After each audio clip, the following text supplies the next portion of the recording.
தாய்மார்களின் ஆதரவு பெற்ற திரு கே அண்ணாமலை அவர்கள் தொடங்கி இருக்கிற அந்த அமைப்பிற்கு நாங்களும் எங்களால் முடிந்த ஒரு சிறு உதவியை அணில் போன்று இருந்து நாங்களும் அந்த உதவியை செய்வதற்கு இன்றைக்கு அவரோடு இணைவதென்று முடிவு செய்து இங்கு இருக்கிற எல்லோருமே அவருடைய இணைப்பில் இணைந்திருக்கிறோம்.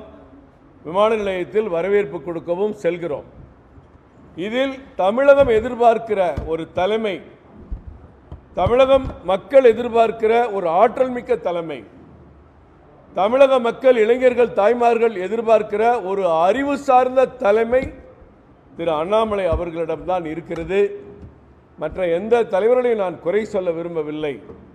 ஆற்றல் மிக்க தலைவராக குக்கிராமங்கள் வரை பிஜேபியை கொண்டு சென்ற ஒரு தலைவராக அவர் விளங்கிய காரணத்தினால தான், அவருக்கு ஒரு சிறப்பு தன்மை, சிறப்பு சக்தி, சிறப்பு ஆற்றல் இருக்கிற காரணத்தினால தான் அவரை நாங்கள் ஆதரிக்க முடிவு செய்து இன்றிலிருந்து கட்சியிலிருந்து நாங்களாகவே ராஜினாமா செய்வ கடிதத்தை இப்பொழுது தலைவர் அவர்களுக்கு அனுப்ப இருக்கிறோம்.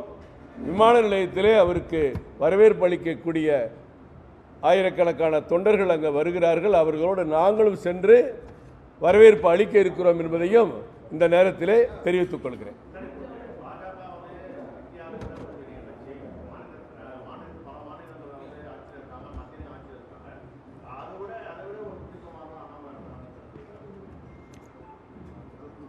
எல்லா ஊர்லேயும் எல்லா சக்தியும் வேலை செய்யாது. எப்படி இந்தியாவில் ஒரு பெரிய தலைவர் மோடி அவர்களோ அதுபோன்று தமிழகத்துக்குன்னு ஒரு தலைவர் தேவைப்படுது. தமிழகம் எப்பொழுதுமே ஒற்றை தலைமை சார்ந்தே வாக்களித்து பழகிவிட்டார்கள். ஒற்றை தலைமை என்ன சொல்கிறதோ அவர்கள் சொல்கிற காரணத்தை தான் மனதிலே வாங்கிக் கொள்கிறார்கள். இங்கே டெல்லியிலிருந்து வருகிற சில தலைவர்கள் வரும்பொழுதெல்லாம் இந்தியில் பேசுவதை, நாங்கள் மொழி மாற்றம் செய்து பேசுவதை அவர் எந்த அளவிற்கு எடுத்துக்கொள்கிறார் என்று புரியவில்லை. திரு அண்ணாமலை அவர்கள் ஏற்கனவே சமூக ஊடகங்களிலும் ஏறத்தாழ எல்லா சமூக ஊடக பிரிவுகள், இன்ஸ்டாகிராம் அனைத்திலும் சேர்ந்து ஏறத்தாழ 30 லட்சம் 40 லட்சம் பேருக்கு மேலே அவருக்கு ஃபாலோவர்ஸ் இருக்காங்க. அப்படிப்பட்ட தலைவர் எல்லா எந்த கருத்து, அது கல்வியாக இருக்கட்டும், இயற்கை பற்றி இருக்கட்டும், ஆராய்ச்சி பற்றி இருக்கட்டும், அறிவியல் சார்ந்து இருக்கட்டும், அரசியல் சார்ந்து இருக்கட்டும், எந்த துறையாக இருந்தாலும் பேசக்கூடிய, அதில் படித்து தெளிவு பெற்ற ஒரு ஆற்றல் மிக்க தலைவராக இருக்கிறார். துணிச்சலாக தனது கருத்துக்களை எடுத்து வைக்கிற தலைவராக இருக்கிறார். இப்படிப்பட்ட தலைவரைத்தான் தமிழக மக்கள் எதிர்பார்க்கிறார்கள் என்பதில் நாங்கள் உறுதியாக இருக்கிறோம்.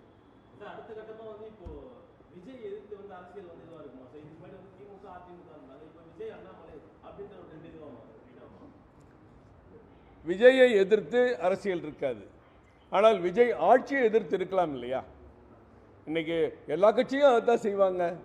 இந்த ஆட்சியில் நடக்கிற தவறுகளை சுட்டி காட்டுவது ஜனநாயக கடமை. அது மற்றவர்களை விட ஜனநாயக கடமை அந்த ஆற்றல் அண்ணாமலைக்கு அதிகமாகவே இருக்கிறது. தனிப்பட்ட விஜய் அல்ல, அவருடைய ஆட்சியில் நடக்கிற தவறுகளை நிச்சயமாக அவர் சுட்டி காட்டுவார், அதை கண்டிப்பார் என்பதில் எல்லா கட்சியும் செய்கிறதா அவர் நிச்சயம் செய்வார்.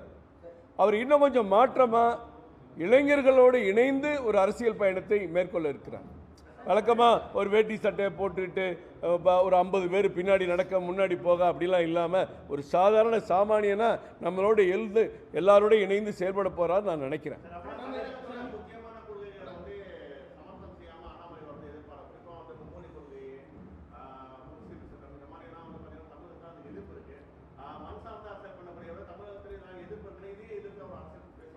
அவரே இன்னைக்கு சொல்லியிருக்கிறாரு, மண் சார்ந்த விஷயங்களில் சில கருத்து வேறுபாடுகள் உருவாகி விடுகிறது. மேலே டெல்லியில் இருக்கிற தலைவர்களுக்கும் எங்களுக்கும் சில கருத்து வேறுபாடுகள் உருவாகி விடுகிறது. உதாரணத்திற்கு இந்த மும்மொழி திட்டத்தை அமல்படுத்துறதுல 2029-30 தான் நீங்கள் சொல்லியிருந்தீங்க. இப்போ 9ஆம் வகுப்புக்கு வர ஜனவரியிலே அடுத்த வருஷம் தொடங்க போறேன்னு சொல்கிறீங்களேன்னு ஒரு கருத்தை தெரிவித்தார். உடனே நம்ம ஊடகங்கள் என்ன பண்ணாங்க, மத்திய அரசுக்கு எதிராக அண்ணாமலை அறிக்கை அப்படின்னு நம்மெல்லாம் போட்டோம். இப்போ இந்தி படிக்க வேண்டியது கட்டாயம் இல்லை, ஆனால் இந்தி எல்லாரும் படிக்கிறாங்க. தமிழ்நாட்டில் இந்தியை 52,000 பள்ளிக்கூடத்தில் இந்தி சொல்லி கொடுக்குறாங்க. அனைத்து மெட்ரிகுலேஷன் பள்ளியிலையும் சொல்லிக் கொடுக்குறாங்க. அது நம்ம யார் கண்ணுக்கு தெரியறதில்ல. அதுக்காக இந்தி வாழ்கன்னு சொல்ல வேண்டிய அவசியம் இல்லைல்ல. அவங்கவுங்க படிப்பு சார்ந்து, அவங்க குடும்பம் சார்ந்து, வாழ்வியல் சார்ந்து அந்த மாணவர்களை படிக்க வைக்கிறாங்க. அப்படி சில நிலைப்பாடுகளை மண் சார்ந்து எடுக்க வேண்டியது இருக்கும். மேகதாதுவில் கர்நாடக பாரதிய ஜனதா ஒன்று நினைக்கலாம், ஆனால் நம்ம அதை ஆதரிக்க முடியாதுல்ல.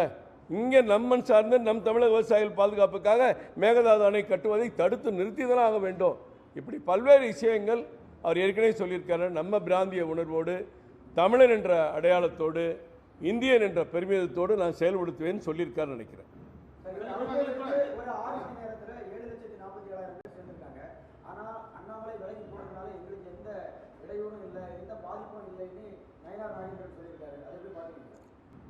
நயனா நாகேந்திரன் அந்த கட்சியினுடைய தலைவர் என்ற அடிப்படையில் அப்படித்தானே சொல்ல முடியும். அவர் சொல்லியிருக்கிறத பற்றி நான் என்ன கருத்து சொல்ல முடியும்? எல்லாரும் போகிறாங்கன்னு சொல்ல முடியாதுல்ல.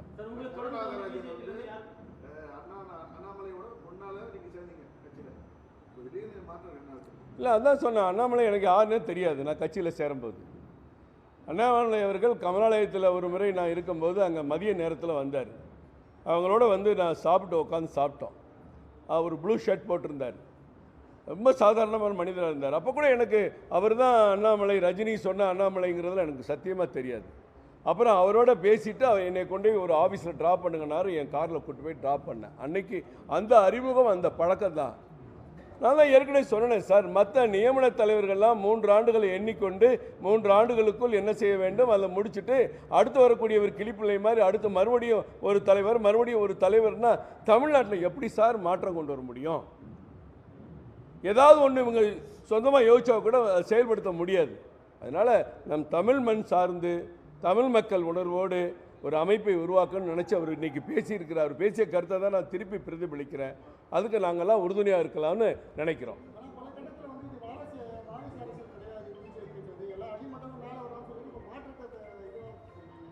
திருப்பி சொல்லுங்க.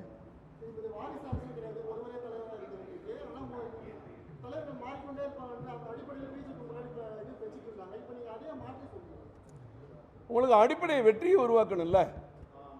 அண்ணாமலை மகனை வந்து இப்போ தலைவர் பதவி கொண்டு வந்தால் நீங்கள் சொல்லலாம். அண்ணாமலையே வந்து உருவாக்க போகிறாரு.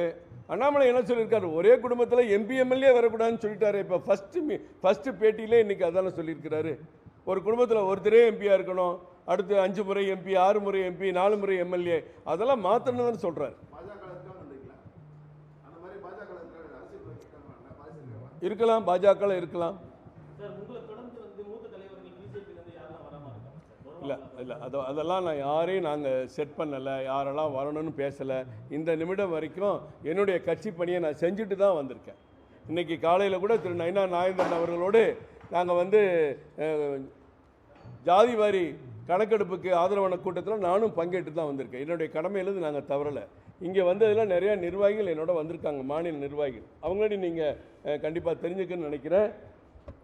சாய் சத்யன் அவர்கள் மாநில செயற்குழு உறுப்பினர், சென்னை ராஜா மத்திய அரசு நலத்திட்ட பிரிவினுடைய மாநில தலைவர், கிருஷ்ண சாய் ஓபிசி அணியினுடைய மாநில துணைத் தலைவர், எக்மோர் பிரசாத் எஸ்சி அணியினுடைய மாநில துணைத் தலைவர், சிமோன் மத்திய மாநில செயலாளர், சுப்பையா முன்னாள் மாவட்ட பொதுச் செயலாளர் சென்னை கிழக்கு, பட்ராமசுந்தரம் மாநில செயலாளர் உள்ளாட்சி பிரிவு, அடுத்து ஆர் ராமகோபாலன் இந்த பகுதியினுடைய மண்டல் தலைவர், பி மாயாண்டி விளையாட்டு பிரிவினுடைய மண்டல் தலைவர், கார்த்திக் சிவன் மாநில செயலாளர் ஊடக பிரிவு, Nithyanandam ARS district general secretary இளைஞர் அணி, இவங்கெல்லாம் இப்போ வந்திருக்காங்க. யாரையுமே நாங்கள் கூப்பிடல. இது அவங்கவுங்க இஷ்டம், எந்த கட்சியில் இருக்கணும், எந்த கட்சியில் இணையணும்னு. அதில் அண்ணாமலையே விரும்ப மாட்டார். பாஜகலேருந்து எல்லாரையும் நாங்கள் ஒன்று திரட்டி அவங்கள வரணும், அவங்கள கூட்டிகிட்டு வரணும், இவருடைய ஆதரவு தெரிவிக்கணும், ஏற்பட்டு போகணும், யாரும் ஒருத்தருக்கு ஒருத்தர் பேசலை. அவங்களா தானாக ஏற்பட்டுக்கு யார் வர்றாங்க, யார் வரவேற்பு கொடுக்குறாங்க அப்படிங்கிற நிலை. நமக்கு வந்து யாருக்கும் தனிப்பட்ட மேலே கருத்து வேறுபாடோ வெறுப்போ எங்களுக்கு கிடையாது. தமிழக மக்கள் விரும்பக்கூடிய ஒரு தலைமையாக அண்ணாமலை இருப்பார். அந்த இயக்கம் தமிழக மக்களுக்கு நன்மை செய்யும், நல்ல திட்டங்களை செயல்படுத்தும், நல்ல மாற்றங்களை கொண்டு வரும். அந்த ஒரு நோக்கம் தான் ஒழிய வேறு எந்த நோக்கமும் இதில் கிடையாது. கிளைகள் கொண்ட Annamalai institute of hotel management and hospital management படிப்பில் சேர்வதற்கான அட்மிஷன் நடைபெறுகிறது.